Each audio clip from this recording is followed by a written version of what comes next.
nuestra asociación, a la que pertenecemos.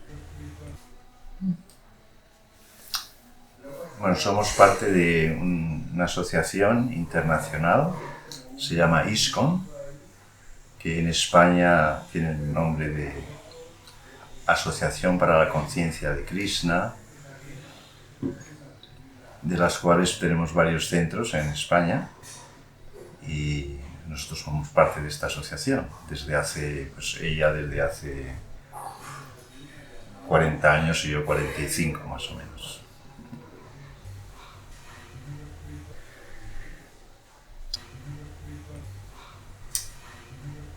¿Qué estoy? Bueno, quizás se pueda hablar de ello. ¿Qué es Hare Krishna? Vale.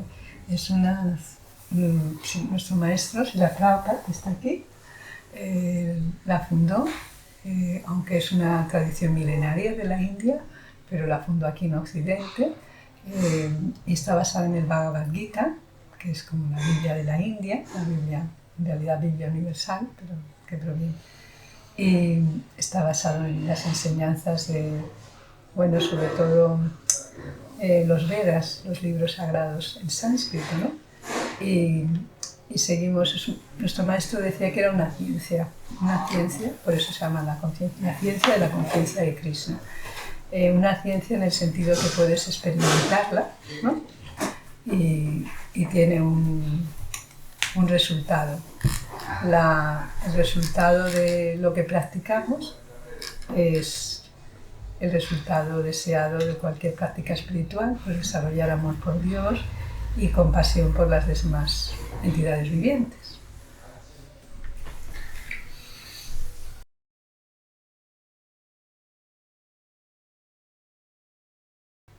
Bueno, pienso que no ha sido una postura constante, ¿no? O sea, que ha ido cambiando a lo largo del tiempo. O sea, inicialmente, en mi caso, claro, yo venía de una familia de tradición católica, mi padre era del Opus Dei, ¿no? Entonces, bueno, no fue una buena noticia cuando supo que yo me había unido a estas prácticas, ¿no?, de conciencia de Krishna.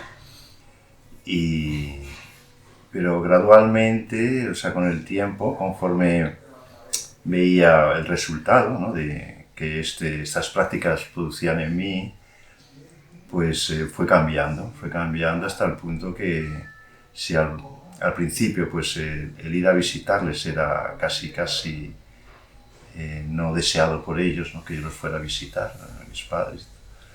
Al final, pues, bueno, digo al final porque él falleció hace unos años, pues su actitud hacia mí era completamente diferente, ¿no? O sea, más bien incluso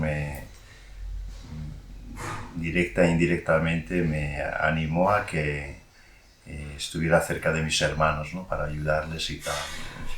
Somos una familia de 7 hermanos. Entonces, quizás viendo un poco la evolución de mis otros hermanos y la mía, pues pensó que el que yo estuviera cerca de mis hermanos sería bueno para ellos, ¿no? En mi caso, sí, bueno, en mi caso al principio, pues claro, no entendían, aparte había no muy buena publicidad en aquella época, ¿no? Las sectas, todo esto, incluían todo. Pero con el paso de los años también pues se hicieron muy favorables y se hicieron vegetarianos, empezaron a adoptar. Mi madre empezó a adoptar también la práctica, venía aquí todos los domingos, participaba en los programas, también cantaba Hare Krishna, aunque también iba a la iglesia y a la misa, pero también adoptó, sentía que le ayudaba, que le daba tranquilidad de mente, de corazón, y cantaba también Hare Krishna. Y bueno, así que sí, lo abrazaron también en sus vidas esta práctica. Bueno, depende del lugar donde estamos. Aquí tenemos, en todos los centros tenemos programa espiritual. Por la mañana tenemos un programa y aquí es un programa como más simplificado debido a, bueno, que tenemos bastantes actividades durante el día. Entonces nos levantamos sobre las 5:30, 6 de la mañana. A las 6 de la mañana tenemos una ceremonia, que es como una especie de misa, digamos, de arte. Sí. Y luego a las 6:30 empezamos la meditación hasta las 8, más o menos 1 hora y media. A las 8 pues nos ocupamos en leer los textos antiguos y los discutimos entre nosotros. Y luego ya pues a las 9 desayunamos. Y luego ya pues cada uno depende de su ocupación. Unos van a la cocina, otros salimos a distribuir libros, otros pues limpian, en fin. Sí, y luego sí, en un día normal, no, los domingos es un programa un poco diferente, pero un día normal luego tenemos un programa de comedor que es de las 2 a las 4. Antes solemos cantar media hora para la gente que quiere conocer un poco la práctica esta del canto. Y luego a las 4 empezamos a preparar lo que es la comida que distribuimos en la calle, ¿no? Todos los días distribuimos alrededor de 50 platos para gente de la calle, que vive en la calle, gente necesitada. Entonces distribuimos gratuitamente esta comida y tenemos que preparar en envases.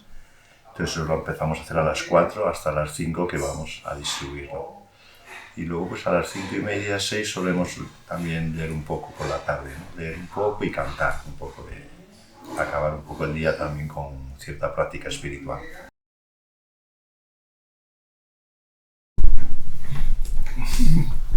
Bueno, el Bhagavad Gita, como te he dicho antes, es el principal, el ABC de la sabiduría védica, es el estudio preliminar, y luego está el estudio posgraduado, por decirlo así, que es el Srimad Bhagavatam, que es una obra, es la obra maestra de nuestro maestro. Bueno, son libros milenarios, los Vedas, pero él los tradujo del sánscrito al inglés, y consta en 12 cantos, son como 20 volúmenes según las ediciones, y ese es el que leemos por las mañanas, y por las tardes solemos el Bhagavad Gita. Luego también está el Chaitanya Charitamrita. Estas 3 escrituras son las más importantes, aunque hay muchas, pero estas son las más importantes. Bueno, sí, de hecho el movimiento cuando empezó aquí en España se nos agrupó, se nos puso como parte de estos grupos minoritarios de los que aparecieron muchos hace 50 años o 40 años. Y se nos ponía como uno de ellos, ¿vale? Y de hecho había un periodista por ahí, un Pepe Rodríguez, que bueno, se puso mucha energía en combatir estos grupos, en criticarlos y tal, ¿no? Pero luego este mismo periodista hizo un estudio ya más profundo sobre los diferentes grupos y entendió que lo que nosotros hacíamos, o nuestro grupo, no estaba dentro de esas características de secta, digamos, porque lo que nosotros seguimos es una tradición milenaria que ha existido en India, pues eso, hace miles de años, que la trajo a Occidente nuestro maestro, Srila Prabhupada, pero no es como otros grupos sí que han surgido así pues recientemente por líderes espirituales que proclamaban ser iluminados y tener un cierto proceso de santidad, ¿no? Bueno, eso lo respondes tú, que es de... Bueno, el raparse la cabeza sí, es una práctica aconsejable para, digamos, para practicar la renuncia o la identificación con la parte externa o la parte física del individuo, ¿no? Entonces, normalmente el pelo es un punto de identificación importante, ¿no?, en esta cultura occidental. Entonces, el afeitarse, pues sí, es una forma de renuncia, ¿no?, de renunciar a ese apego a lo externo, a la imagen, ¿no? Pero bueno, no es algo imprescindible, y de hecho pues los que estamos casados, y yo tuve una época que estuve monje durante 7 años, fui monje, pues me rapaba, iba de naranja y bueno, la apariencia era importante en el sentido de no identificarte, pues la forma de vestimenta, todo esto ayuda un poco a tener una identificación más corporal de uno mismo, ¿no? Mientras el vestido naranja, cabeza afeitada, pues te hace verte a ti mismo como algo más espiritual, algo más trascendental.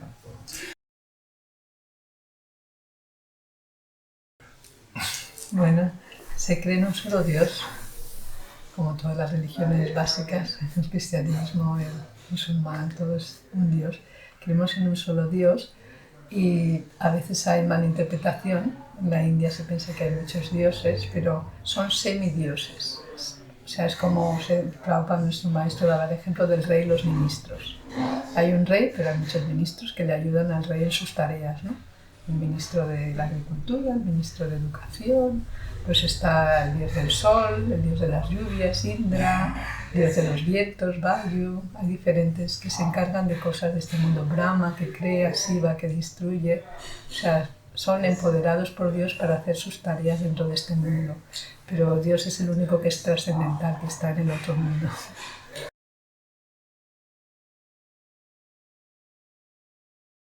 Sí, claro, sí, o sea, nuestro maestro siempre habló en términos de un Dios único para todas las religiones. Él nunca excluyó a ninguna religión, al revés, él a las personas que seguían una religión de una forma así seria, pues les animaba a que lo hicieran, o sea que no, Dios es uno solo, con diferentes nombres.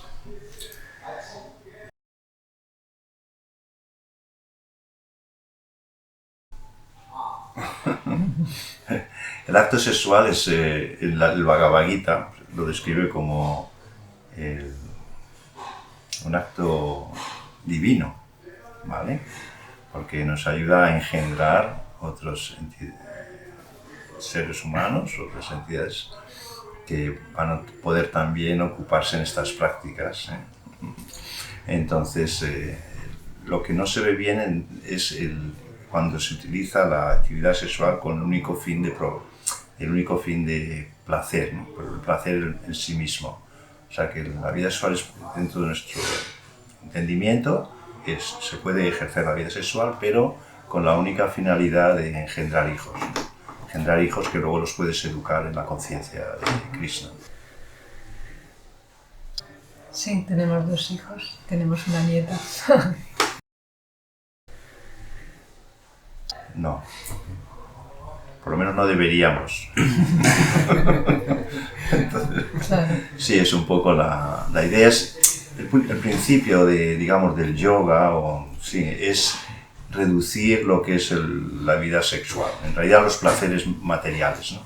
Reducir los placeres materiales lo más posible, dentro de la capacidad de cada uno. Entonces, el principal de los placeres materiales es el sexo, claro. Entonces la idea es que es una necesidad al mismo tiempo, es una necesidad del alma condicionada. Entonces, la forma de ejercer apropiadamente esa necesidad, pues es esa, ¿no? O sea, para procrear. Nuestro maestro, bueno, en la literatura védica, en los libros que estudiamos, pues se glorifica mucho la fidelidad, ¿no? Como en la cultura cristiana también. Y bueno, de hecho también tenemos ceremonia de matrimonio, también se hacen promesas y así, ¿no? Y bueno, Srila Prabhupada, como él ha dicho, también se trata de intentar reducir al mínimo. Entonces, el señor Ram, que es una encarnación de Krishna que representaba al rey ideal, daba el ejemplo de que aceptó solo una esposa, aunque en la cultura védica sí que se aceptaban varias esposas. Muchos reyes tenían varias esposas y era una cosa completamente legítima y así, pero Prabhupada nos aconsejaba que intentáramos contentarnos, bueno, el marido con una esposa, porque se trata de minimizar, ¿no? Y dedicarse más a Dios, ¿no? Y bueno, y también decías tan difícil mantener hoy en día una esposa que decide mantener 4 o 5. Un poco difícil en esta era.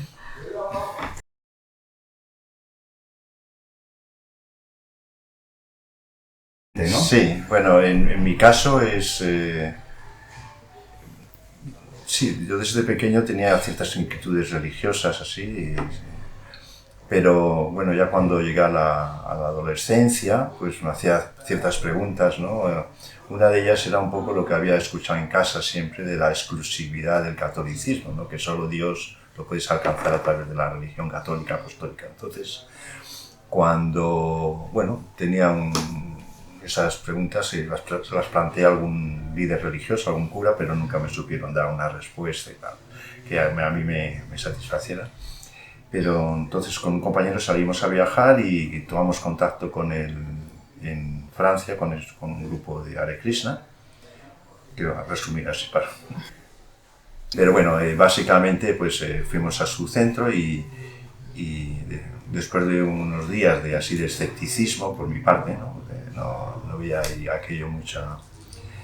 Pero bueno, al final pues me decidí a leer uno de los libros y en uno de esos libros encontré la biografía de este avatar, ¿no? El avatar Chaitanya, ¿no? Chaitanya Mahaprabhu es el avatar que un poco inició estas prácticas hace 500 años en India, ¿no? Y en su movimiento, movimiento religioso, ¿no?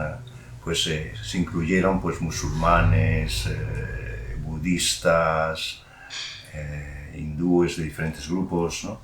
Entonces como que era un mensaje muy universal, donde no excluía ninguna tendencia religiosa, o sea que todos entraban en esa práctica y en ese planteamiento, ¿no? Entonces, bueno, eso me chocó mucho, ¿no? Que hace tanto tiempo pues hubiera un grupo así tan, ¿cómo se dice?, globalista, ¿no? Desde el punto de vista espiritual, ¿no? Y sí, fue un poco lo que me atrajo mucho, y luego pues todas las disciplinas y prácticas que implicaba esta doctrina pues me convencían. Eran vegetarianos, respetaban los animales, cosas que yo ya era vegetariano, y sí, la vida disciplinada, el respeto a la naturaleza y cosas así con las cuales yo me identificaba, las encontré en y entonces ahí pues ya me fui introduciendo hasta que me decidí dedicarme a esto, ¿no?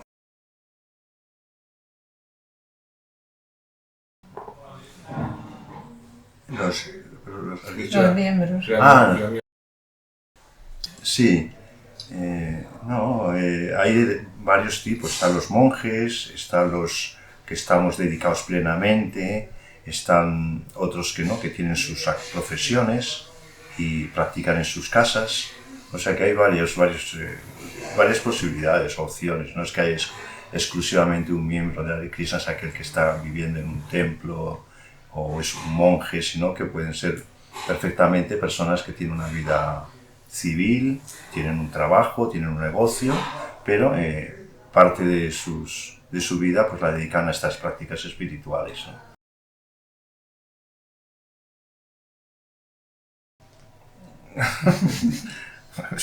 Ya que ya he cogido el río. Tecnología, bueno, está muy bien siempre que se utilice apropiadamente, ¿no? O sea, nuestro maestro no rechazaba ningún tipo de facilidad siempre que pudiese ser usado en la difusión y en permitir llegar este mensaje a la gente, ¿no? Pero en principio nuestra filosofía tiende a un modo de vida, a un estilo de vida simple, ¿no? De hecho, nuestro maestro organizó muchas comunidades rurales donde animaba a la gente a llevar una vida simple, ¿no? Y en lo posible huir de todo este mundo artificial que hemos ido creando, ¿no? Porque esto lo que hace es complicar mucho la vida de las personas y impedirles pues un tiempo que podrían dedicar a las prácticas espirituales, a la meditación, pues lo tienen que involucrarse en todo este tipo de pantallas y cosas así. ¿Perdón? Sí, nosotros usamos todo, móvil, internet, todo, pero bueno, como lo vemos como una herramienta que es muy útil a la hora de difundir aquellos mensajes que vemos que son importantes para la gente, ¿no? Pero también vemos que hay un lado también muy malo, ¿no? En todo esto, que está realmente creando muchos problemas a nivel de personas y de... Bueno, internacional, ¿no? Como Prabhupada decía, esta es la verdadera Naciones Unidas, porque puedes ver que aquí, por ejemplo, pues estamos por la mañana, pues uno es de Ucrania, otro es de la India, otro es de Nepal, otro es español, americano, sudamericano, ruso. Es Naciones Unidas. No, la idea es no ver la cobertura exterior, sino ver el alma, ¿no?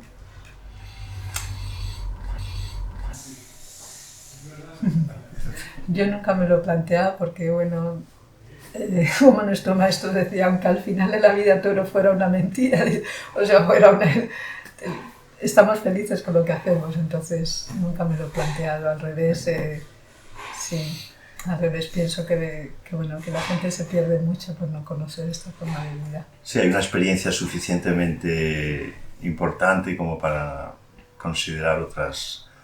Y la misma experiencia esta que de la práctica de conciencia de Krishna te permite ver lo que hacías antes, ¿no? O compararlo con lo que hacías antes y...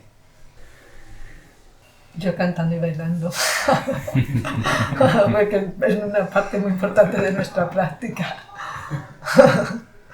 Sí, sí, es un poco... a través de estas prácticas puedes sacar la felicidad que está en nosotros. Todos tenemos una felicidad dentro, pero que está como reprimida, ¿no? Y a través de la meditación, del mantra, esa felicidad se manifiesta. O sea que nosotros por esencia somos seres felices, ¿no? Pero esa felicidad se ha ido cubriendo, No, o sea, lo único, para ser parte de nuestra congregación, lo que se quiere es que uno comparta estas comprensiones, estas filosofías, ¿no? Que uno entienda, y luego lo demás, las aportaciones que quiera hacer o la implicación ya a nivel de ayudas y cosas, eso ya es completamente voluntario, cada uno lo que quiere, ¿no? Nosotros, por ejemplo, estamos dedicados completamente a esto y prácticamente no ganamos nada, o sea, tenemos unas rentas por ahí de cosas, propiedades que dejaron nuestros padres y con eso más o menos podemos ir viviendo y sí, y estamos felices dando nuestra vida y nuestra energía en esta misión, ¿no? Allá a nuestra edad no hay mucho tántrico. Pero bueno, no, en realidad es que la idea del tantra, lo que puedo decir es algo que digamos, completamente, se presenta aquí en Occidente en algo que realmente no es. O sea, el tantra es una de las vías del yoga, ¿no? Pero que es mucho más exigente de lo que aquí lo han reducido a una serie de prácticas basadas en la práctica sexual.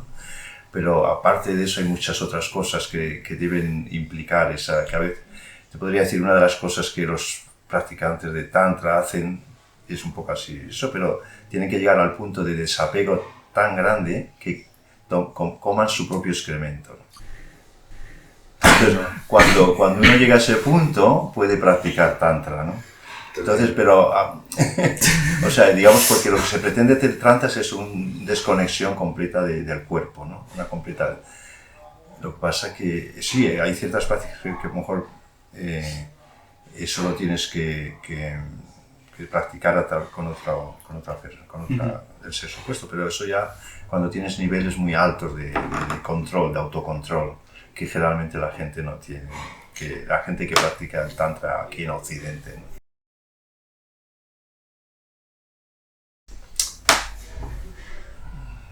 ¿Qué estoy diciendo? No.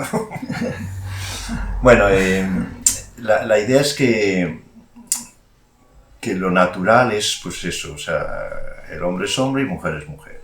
Estos otros sexos que han aparecido más siempre han existido, porque también en la cultura védica existían las personas hermafroditas, digamos, que tenían las dos tendencias, pero era algo así un poco excepcional, ¿no? Generalmente lo normal es eso, pues que el hombre sea hombre y la mujer mujer. ¿Por qué han aparecido en estas últimas generaciones más estos movimientos así donde se manifiestan otro tipo de tendencias? Pues no sé, habría quizás razones diversas, ¿no? Pero nosotros finalmente respetamos, ¿no? Respetamos la tendencia sexual de cada uno, no es algo para nosotros que sea un obstáculo en que esa persona pueda acceder a una perfección espiritual, ¿no? Independientemente de su tendencia sexual, ¿no? O sea que eso no es para nada un obstáculo, ¿no? Bueno, es el mismo que el del hombre, o sea, que no hay ningún papel que el hombre haga o una actividad que la mujer no pueda hacer, o sea, no discriminamos.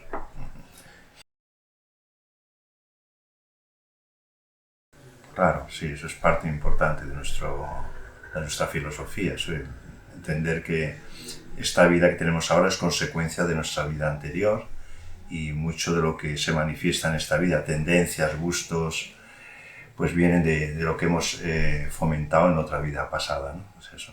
Y igualmente la próxima vida será también consecuencia de lo que hagamos en esta vida, es un poco así, ¿no?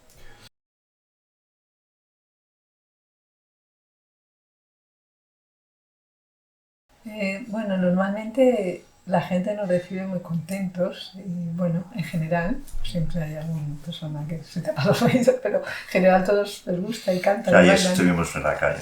Todos los sábados salimos por la tarde y bueno, solamente pues incluso la policía, pues les pedimos que nos ayudan. Cuando hacemos el festival nos escoltaron y todo, nos cortaron el tráfico, pero bueno, cuando hacemos uno grande, ¿no? Normalmente a veces nos paran pues para decir pues si estamos haciendo un poco demasiado ruido, entonces bajamos el volumen, cosas así, pero en general pues ¿no? sí, sí.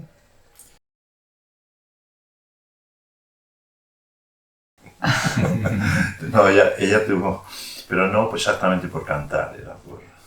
No, bueno, yo es que distribuía libros en el aeropuerto, entonces el del aeropuerto. Varias veces la cogieron y porque no estaba prohibido y entonces sí, pero bueno. Sí. Ya la conocían ahí en la comisaría. Ya.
Muchísimas gracias.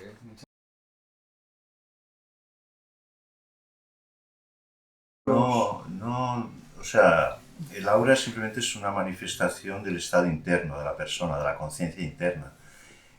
Y digamos, con la práctica del yoga, esa capacidad de verlo se va manifestando,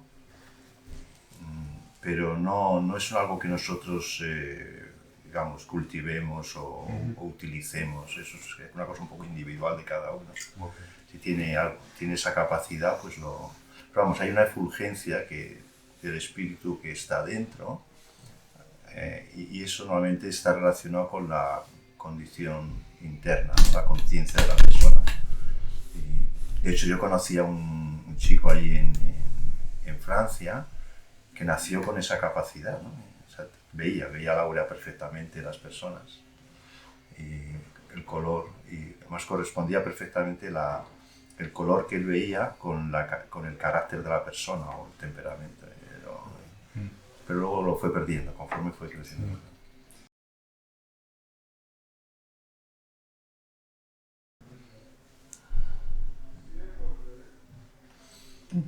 A mí es el amarillo. Sí, verde claro. Verde. Sí. Bueno, a mí el negro no me gusta, el negro. Sí, el rojo a mí también. Bueno, en general no vemos mucho cine, no está dentro de nuestros... Más bien serían películas de antes de entrar en esta práctica que Hay una película sobre nuestro maestro muy bonita, que lo he visto varias veces, que es un poco como un documental sobre la vida de nuestro maestro, y sí, creo que la han proyectado en muchas salas en Estados Unidos y en otros lugares, porque está hecha con vistas a dar a conocer un poco la personalidad de nuestro maestro al público en general, ¿no? Y entonces, Hare Krishna, el Swami. sí, no me acuerdo, sí. El Swami que lo hizo. ¿Eh? Que lo hizo todo. ¿No? Si no me acuerdo del título, no. Pero luego lo buscamos y lo Sí, decimos. vale.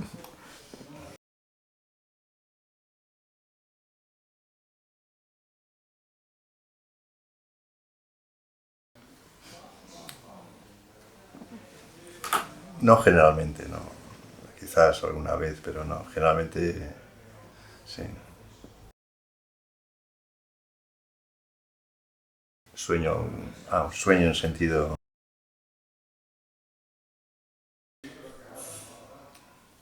Bueno, tú eres muy bien. Bueno, pues sí, bueno, tenemos un poco lo que nos gustaría es que el mundo tomara la conciencia de Dios, ¿no? Que realmente la gente conociera la paz y la felicidad espiritual, que se parara de matar animales, los mataderos, y que eso es un punto importante. Y que, bueno, que hubiera reuniones de canto, de glorificación a Dios masivas. Igual que hay estos festivales de rock donde van miles y miles y miles, pues que fueran música espiritual donde la gente se beneficiara realmente y serían realmente felices sin necesidad de drogas, ni de alcohol, ni nada de esto.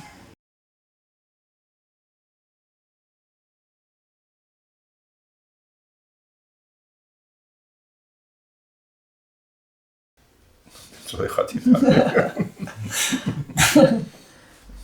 O sea, ¿te refieres a mí como persona?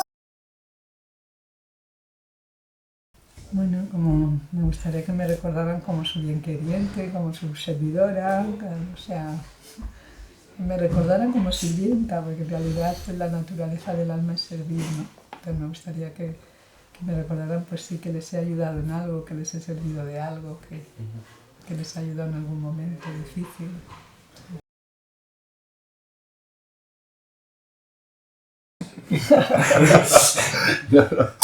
No. Es curioso porque cuando una anécdota, cuando conocí este grupo de es una comunidad, fue en Francia, ¿no? Una comunidad que fuimos a visitar con mi amigo, pues tuve ese mismo sentimiento, ¿no? Porque yo notaba que allí la gente era muy feliz, ¿no? Todo el mundo se veía muy feliz. Y no había cine, no había discotecas, no había... Y entonces yo estaba convencido que se colocaban de alguna forma, ¿no? Y entonces yo por las mañanas veía que en el programa de la mañana, una de las cosas que hacían es que les daban una especie de unas gotitas de un líquido y lo tomaban, que es el agua que utilizan para bañar las imágenes, ¿no? Era como un agua sagrada, ¿no? Y entonces yo todas las mañanas tomé, y yo estaba convencido que ahí estaba la droga, ¿no? Luego me di cuenta que no es eso, ¿no? No, realmente esta condición que tú comentas es un producto de nuestra misma práctica, ¿no? Cuando uno se dedica a la meditación, se dedica a esta práctica que nos dio el maestro, pues el resultado es ese, ¿no? Que automáticamente muchas de las ansiedades o preocupaciones o perturbaciones, ¿no? Que hay generalmente en la mente de todos nosotros van disminuyendo. Y entonces eso crea ese estado así de ánimo donde no existen o existen en un grado menor, ¿no? También tenemos preocupaciones, tenemos ansiedades, tenemos temores, ¿no? Pero no a lo mejor en la misma medida que una persona que vive una vida supuestamente normal, ¿no?